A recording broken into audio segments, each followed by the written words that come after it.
Hello students, I Shakti Kumar lecture chemistry presently posted at Government SRML Model Higher Secondary School, Jammu. Today I am going to start a tutorial on stoichiometry, a topic from 11th class chemistry unit 1, that is some basic concepts of chemistry, and it's a lecture number 5.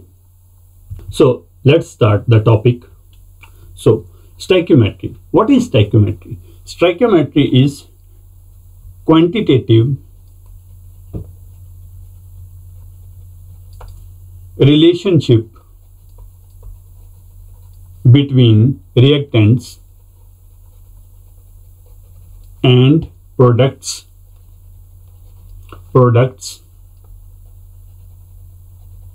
in a chemical reaction, or we can say the relative proportion in which the reactants react and the products are formed is called stoichiometry. Like how much reactants are needed to get a particular amount of products. Say, in order to get 5 grams of products, how much reactants are required?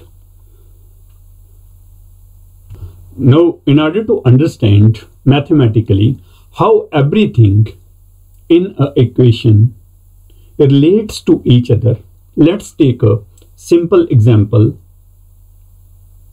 Here is a simple reaction and it is unbalanced. Let's first balance it. In order to balance, we require 3 hydrogen molecules to react with 1 nitrogen molecule in order to form 2 ammonia molecules. Now, what these numbers represent, like 3, 1 and 2. These numbers are known as coefficients.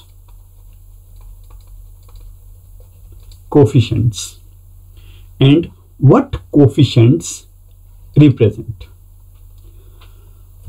How coefficients relate to each other and what information we get from these coefficients, and how can we mathematically manipulate them. So in this reaction, 3, 1 and 2 are the coefficients, and coefficients, what does they tell us and how can we relate them to each other, and what information we can draw from them, and how can we manipulate these coefficients in our reaction processes. This we have to study in the advanced lecture. So in short, how coefficients can be used? How coefficients can be used to quantitatively connect all substances in a reaction. Actually हमें पता करना है कि ये जो coefficients हैं ये quantitatively सारे सब्सटेंसेस को कैसे कनेक्ट करते हैं, कैसे उनसे रिलेट होते हैं, हमारा ये पर्पस है. और we can say coefficients can represent first a specific amount of each substance, and second, ratios of reactants and products in the reaction.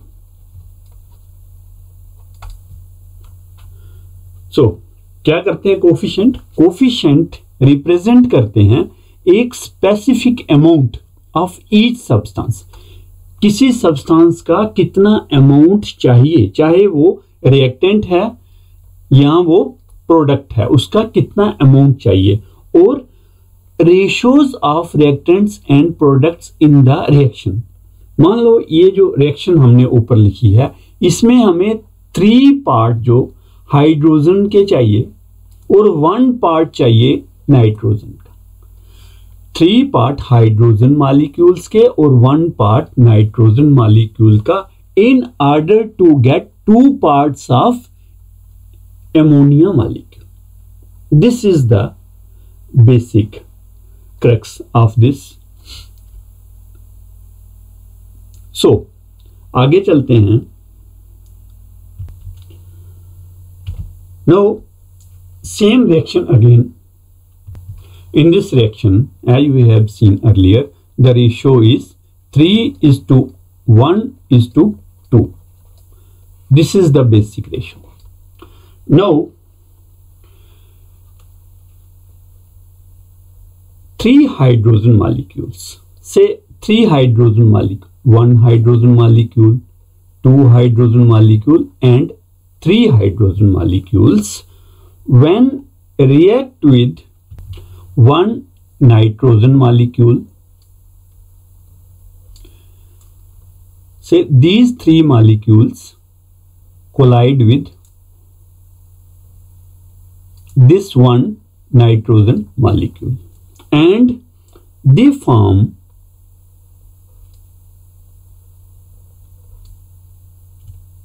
2 ammonia molecules like this. तो यहां पे हो क्या रहा है, basically 3 hydrogen molecule, 1 hydrogen, 2 hydrogen और 3 hydrogen molecules ये collide कर रहे हैं इसके साथ एक नाइट्रोजन मॉलिक्यूल। ये नाइट्रोजन मॉलिक्यूल है, सिंगल नाइट्रोजन मॉलिक्यूल। जब ये इससे के साथ कोलाइड करते हैं तो after collision they take a new shape, that is the shape of ammonia, और वहां पे 2 एमोनिया के मॉलिक्यूल्स बनते हैं, NH3 और NH3। तो बच्चों यहां आपने देखा कि जब 3 हाइड्रोजन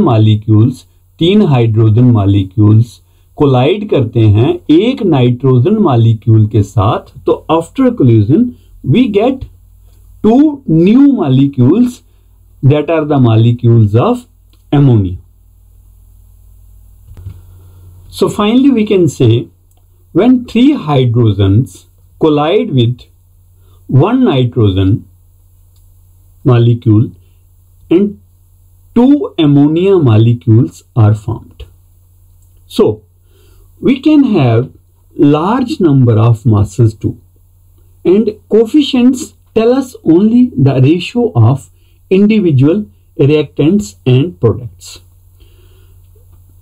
अगर हम ऐसा करें कि अब मासेस को, रेशियोज सेम रहेंगी लेकिन मासेस को हम इंक्रीज करना शुरू करें, से अगर हम इस सेम इक्वेशन को पहले स्टेप में मल्टीप्लाई करते हैं, multiply the equation with 3, what we will get same equation लिखते हैं H2 plus N2 gives NH3। जब इस इक्वेशन को हमने 3 से मल्टीप्लाई किया तो यहां पे हमारे पास हाइड्रोजन के मॉलिक्यूल हमें चाहिए 9 और नाइट्रोजन के चाहिए 3 into 1 3 एंड एमोनिया के जितने मॉलिक्यूल्स प्रोड्यूस होंगे वो होंगे 6 से। अब हम इसको मल्टीप्लाई करते हैं 30 से, तो इस केस में क्या हो जाएगा, यहां पे 90 hydrogens will collide with 30 nitrogens in order to form 60 ammonia. Right?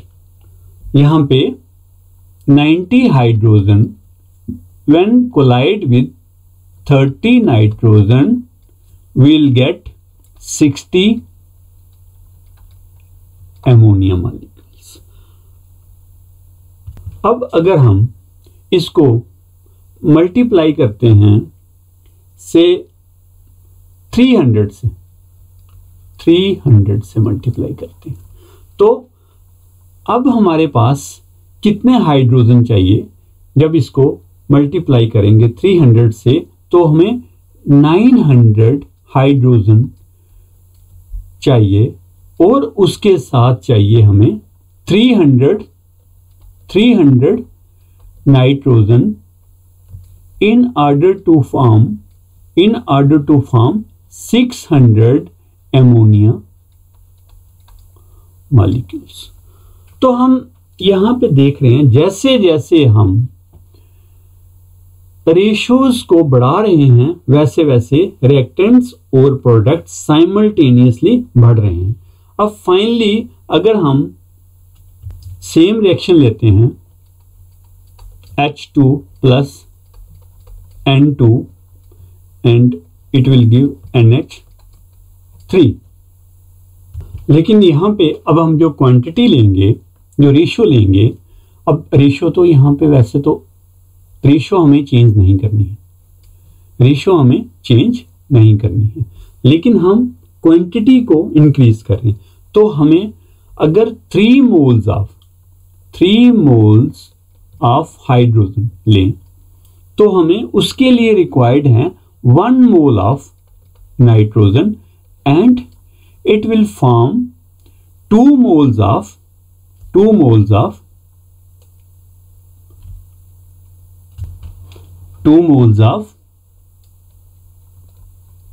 Ammonia. तो हमें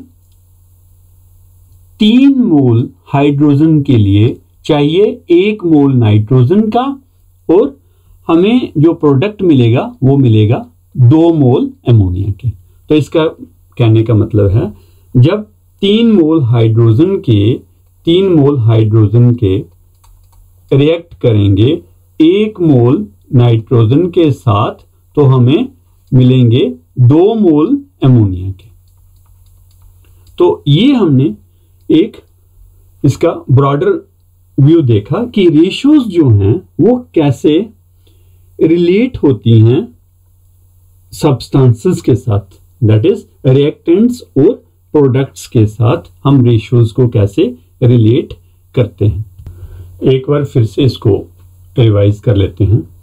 तो हमने यहाँ पे एक सिंपल इक्वेशन ली, 3 moles of hydrogen when react with 1 mole of nitrogen and we get 2 moles of ammonia. तो वैसे हमने देखा कि जब 3 मोल हाइड्रोजन के कोलाइड होते हैं 1 मोल नाइट्रोजन के साथ तो हमें 2 मोल एमोनिया के मिलते हैं। ठीक है, फिर हम जब उन रेशियोज को मल्टीप्लाई कर रहे थे, पहले हमने उनको 3 से मल्टीप्लाई किया। जब 3 से मल्टीप्लाई किया तो उस टाइम हमें 9 पार्ट ऑफ हाइड्रोजन के लिए हमें 3 पार्ट्स क्या चाहिए थे, nitrogen, in order to get 6 parts of ammonia. वैसे ही जब हमने उसको 30 से मल्टीप्लाई किया तो हमें 90 पार्ट हाइड्रोजन के लिए 30 पार्ट नाइट्रोजन चाहिए था और हमें मिलता था 60 पार्ट्स ऑफ एमोनिया। ऐसे ही जब हम 300 से मल्टीप्लाई करते हैं इस रेशियोज को तो हमें 900 पार्ट्स हाइड्रोजन के लिए 300 पार्ट्स नाइट्रोजन चाहिए in order to get 600 parts of ammonia. तो जब हम इसको और थोड़ा इंक्रीज करते हैं मोल्स की टर्म्स में, तो हम कहते हैं कि अगर 3 मोल हाइड्रोजन रिएक्ट करते हैं 1 मोल नाइट्रोजन के साथ तो हमें 2 मोल एमोनिया के मिलते हैं। तो अब आगे चलते हैं। Know the definition of stoichiometry. Stoichiometry क्या है? A chemical reaction when written in the balanced form. एक केमिकल रिएक्शन को जब हम बैलेंस्ड फॉर्म में लिखते हैं, जैसे हमने पीछे लिखा NH3 जिसमें हमें मिला, हमने क्या किया था, हमें हाइड्रोजन और नाइट्रोजन को रिएक्ट करवाया था और उस इक्वेशन को हमने बैलेंस फॉर्म में लिखा था। तो बैलेंस फॉर्म हमारा था 3H2 + 1N2 gives 2NH3। तो किसी इक्वेशन को हम जब बैलेंस्ड फॉर्म में लिखते हैं, इट गिव्स क्वांटिटेटिव रिलेशनशिप। तो ये क्या देता है हमें? Quantitative relationship between various reactants and products in terms of moles भी ले सकते हैं हम, इन टर्म्स ऑफ मासेस भी कह सकते हैं, इन टर्म्स ऑफ मॉलिक्यूल्स भी कह सकते हैं और इन टर्म्स ऑफ वॉल्यूम भी कह सकते हैं। क्योंकि जब हमें रेशोज मिल जाती हैं, जैसे हमें ऊपर रिएक्शन में ये रेशोज मिल गई थी, तो अब इन रेशोज को हम किसी भी यूनिट से मल्टीप्लाई कर सकते हैं, किसी भी फॉर्म में अपना प्रोडक्ट जो है वो इंक्रीज कर सकते हैं। तो उसके लिए हमें ये रेशो जो है इट इज वेरी इंपॉर्टेंट। अगर 3 मोल्स लेंगे तो हमें मोल्स की फॉर्म में ये सारा चाहिए। अगर मासेस लेंगे तो सारे के सारे रिएक्टेंट्स और प्रोडक्ट मासेस की फॉर्म में मिलेंगे, और अगर मॉलिक्यूल्स लेंगे तो वैसे ही रेशो मॉलिक्यूल्स की इंक्रीज होगी। और अगर ये वॉल्यूम्स की फॉर्म में है तो वॉल्यूम्स जो हैं वो भी हमें अकॉर्डिंगली मिल जाएंगे। तो ये बेसिक डेफिनेशन है स्टोइकियोमेट्री की कि a chemical reaction when written in balanced form, पहले सबसे पहले बैलेंस्ड फॉर्म होनी चाहिए उसकी, then it gives quantitative relationship. फिर ये क्वांटिटेटिव रिलेशनशिप देती है between various reactants and products in terms of moles, masses, molecules and volumes, जैसे अभी हमने पीछे देखा। यहाँ पे जैसे ही हम देखते हैं कि ये रिएक्शन जो है ये पहले सबसे पहले बैलेंस्ड फॉर्म है, उसके बाद हम डिफरेंट मासेस, चाहे वो मोल्स की टर्म में हो, चाहे वो मॉलिक्यूल्स की फॉर्म में हो, चाहे वो हमारे पास वॉल्यूम की फॉर्म में हो, तो हम वो ऑब्टेन कर सकते हैं। Now the coefficients of a balanced chemical equation known as stoichiometric coefficients. जो बैलेंस्ड केमिकल इक्वेशन के कोफिशिएंट्स हैं उनको बोलते हैं stoichiometric coefficients. These are stoichiometric coefficients. तो अब एक एग्जांपल ले लेते हैं, जैसे कैल्शियम कार्बोनेट। मान लो 1 part of calcium carbonate when reacts with 2 parts of HCl, it gives 1 part of calcium chloride, 1 part of water and 1 part of carbon dioxide. ये जो पार्ट बोल रहा हूं, पार्ट कैन बी, जो पार्ट है part can be moles, masses, molecules और volumes. ठीक है जी।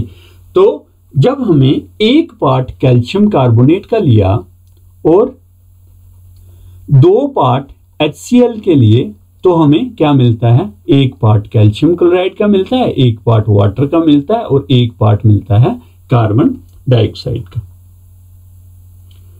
सो अगर हम इसको, ये हमने पार्ट्स में ले लिया, तो मैंने आपको बताया ये पार्ट जो है it can be moles, it can be masses, it can be molecules, it can be volumes. तो लेट्स प्रोसीड।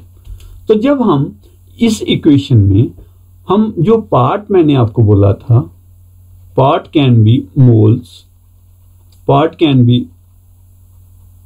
masses, तो यहां पे हम 1 mole of कैल्शियम कार्बोनेट लेते हैं, 1 मोल कैल्शियम कार्बोनेट का और 2 मोल HCl के, जब रिएक्ट करेंगे तो हमें क्या मिलेगा? 1 mole of calcium chloride, 1 mole of water and 1 mole of carbon dioxide.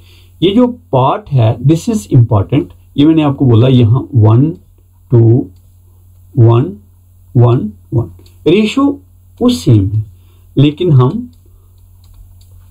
इसको कैसे भी क्वांटिटेटिवली रिप्रेजेंट कर सकते हैं। तो यहां पे हम इसको रिप्रेजेंट कर रहे हैं मोल्स में।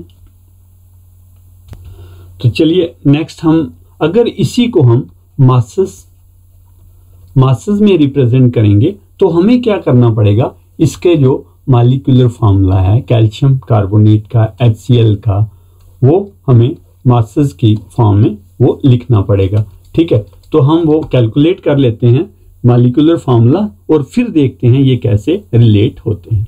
तो यहाँ पे हमने इनका मॉलिक्यूलर फार्मूला कैलकुलेट कर लिया। जैसे कैल्शियम कार्बोनेट, तो कैल्शियम एटॉमिक मास 40 है, ठीक है, carbon is 12 and oxygen 3 times है, तो दैट इज 3 × 16, तो टोटल ये बन गया हमारे पास 100 ग्राम। ऐसे ही ट्वाइस HCl, ठीक है, ट्वाइस हाइड्रोजन 1 है और क्लोरीन 35.5, तो जब कैलकुलेट करेंगे इट विल कम 73 ग्राम्स।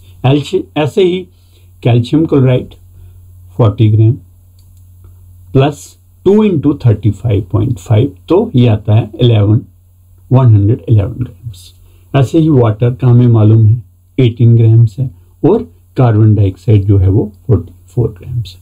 तो यहाँ पे हमने क्या किया, इसको मासेस के फॉर्म में लिया और मासेस के फॉर्म में जब हमने लिया तो हमने देखा जब 100 ग्राम कैल्शियम कार्बोनेट रिएक्ट करता है 73 ग्राम्स HCl के साथ, तो हमें जो प्रोडक्ट मिलते हैं उसमें 111 ग्राम तो कैल्शियम क्लोराइड मिलता है, 18 ग्राम वाटर मिलता है और 44 ग्राम जो है इसमें हमें मिलता है कार्बन डाइऑक्साइड।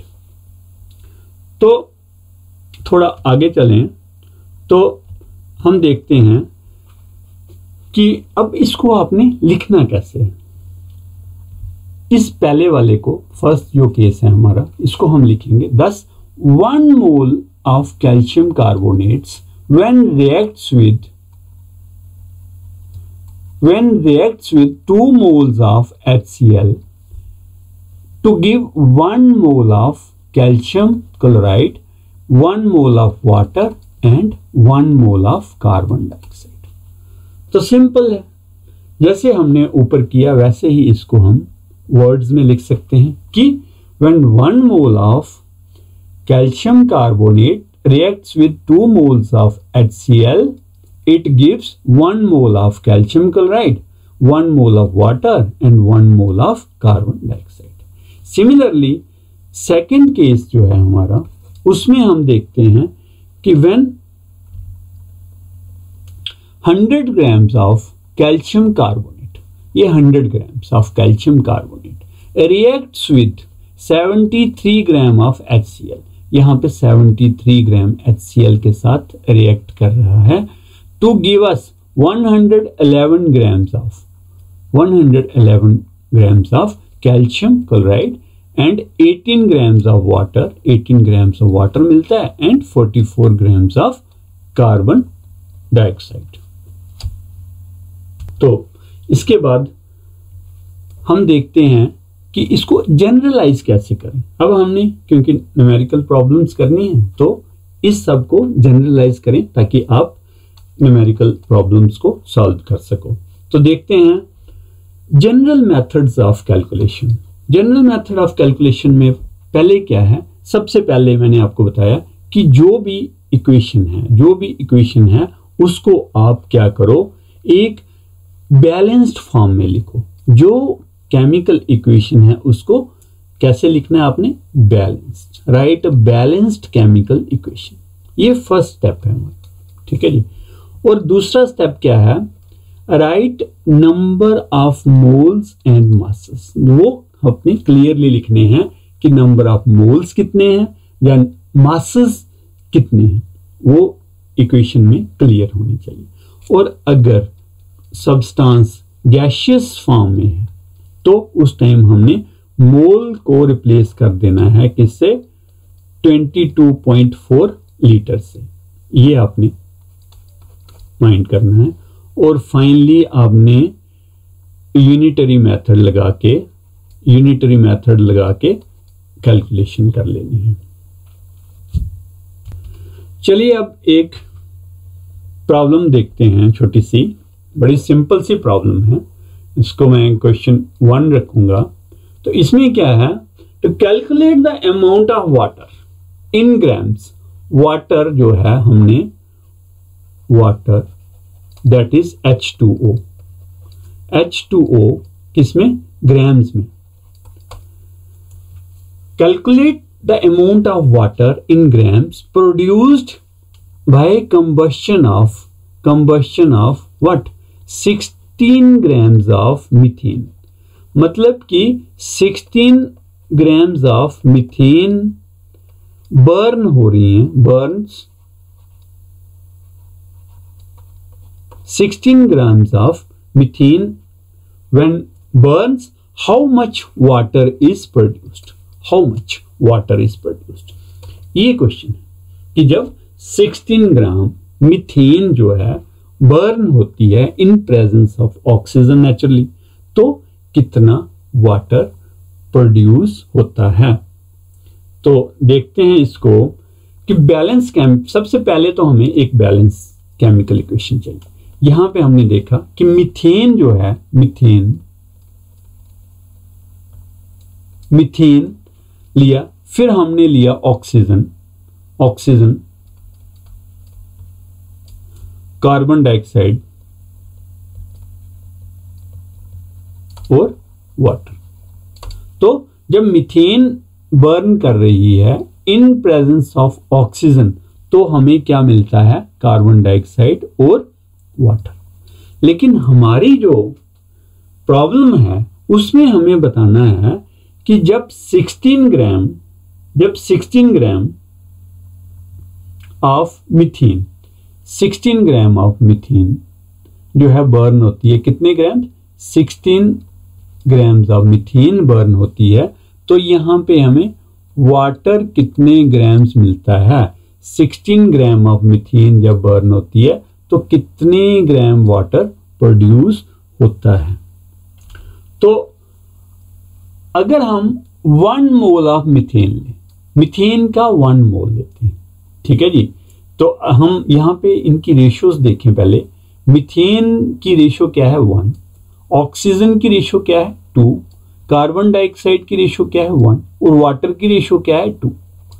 तो when 1 mole of methane Burns in presence of 2 moles of oxygen, it forms 1 mole of carbon dioxide and 2 moles of water।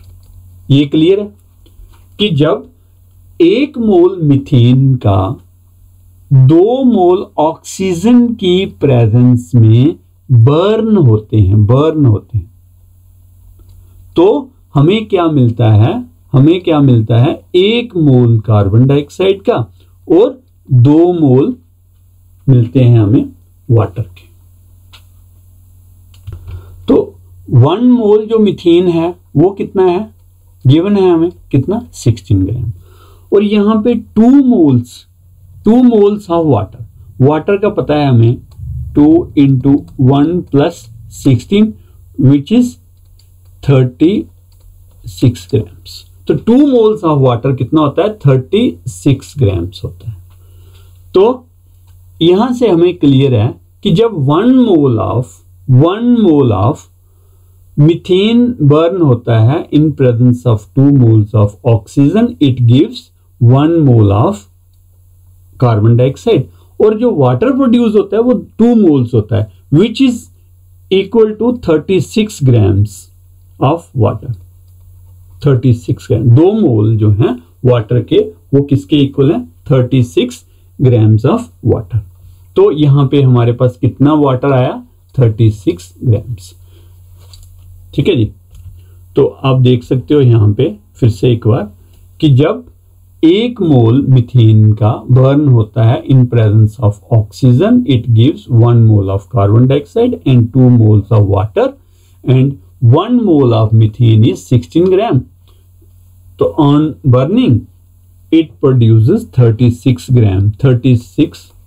grams of water.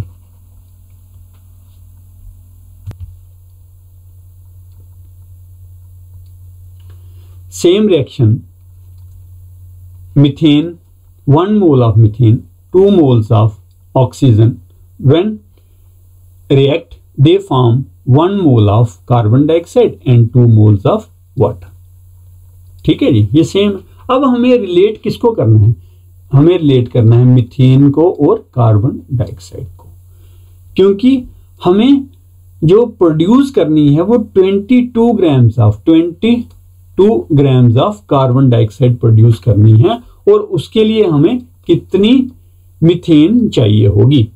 ठीक है जी। तो 1 मोल कार्बन डाइऑक्साइड कितनी होती है? 44 ग्राम्स। 1 मोल मीथेन कितनी होती है? 1 मोल मीथेन कितनी होती है? यह हमने पीछे कैलकुलेट किया, लेकिन अभी हम देखते हैं, हमें सीधे ही आते हैं आंसर की तरफ। Thus to produce 44 grams of carbon dioxide. अब अगर हमें यहाँ पे 44 ग्राम्स ऑफ कार्बन डाइऑक्साइड है, ठीक है, इसको प्रोड्यूस करने के लिए हमें 1 मोल मीथेन लगता है। 44 ग्राम्स मतलब 1 मोल कार्बन डाइऑक्साइड प्रोड्यूस करने के लिए 1 मोल मीथेन चाहिए। तो इसका मतलब 44 ग्राम्स ऑफ कार्बन डाइऑक्साइड जो है वो प्रोड्यूस होती है 1 मोल मीथेन से। तो अब हमें 22 ग्राम ऑफ कार्बन डाइऑक्साइड चाहिए, तो उसके लिए मीथेन कितनी रिक्वायर्ड होगी? तो यूनिटरी मेथड से कैलकुलेट करेंगे तो उसके लिए हमें मीथेन जो है वो 0.5 मोल्स रिक्वायर्ड होगी। ये आप सिंपल कैलकुलेशन है, कैलकुलेट कर सकते हो। तो ये था हमारा stoichiometry. That's all. Thank you for watching the video.